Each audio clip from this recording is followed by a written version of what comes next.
Déborah. Bonjour Marie et bonjour à tous. Aujourd'hui, dans 1 minute pour tout comprendre, on va parler du rôle de DPO, qui veut dire en français délégué à la protection des données. Très bien, tu nous expliques qui est le DPO ? C'est la personne chargée de piloter la conformité RGPD d'une entité. Est-ce que sa présence est obligatoire dans une entreprise ? Non, la désignation d'un DPO n'est pas obligatoire pour la plupart des TPE et PME, mais elle est vivement recommandée. Le DPO est un référent pour les acteurs du traitement, il peut occuper ce rôle en parallèle de ses missions principales et être désigné aussi bien en interne qu'en externe. Si vous ne nommez pas de DPO, il convient à minima de désigner une personne référente RGPD pour gérer le projet.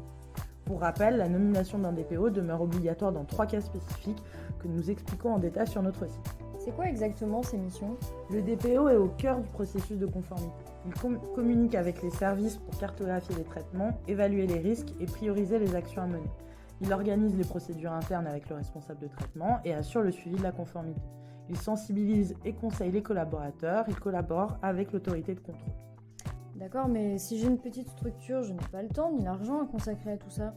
Pour gagner du temps, quand vous faites appel à un DPO externe, vous pouvez mettre à sa disposition un logiciel comme Mission RGPD. Il est utilisé par de très nombreux DPO. Si vous décidez de ne pas nommer de DPO, le référent que vous avez choisi pourra, grâce à Mission RGPD, en toute simplicité, mener à bien les missions qui lui sont confiées. Il aura à sa disposition des modèles d'audit et de fiches de traitement. Le logiciel lui préconisera des plans d'action détaillés et toute la documentation juridique nécessaire à votre conformité RGPD. Merci Déborah, on se retrouve la semaine prochaine pour un nouvel...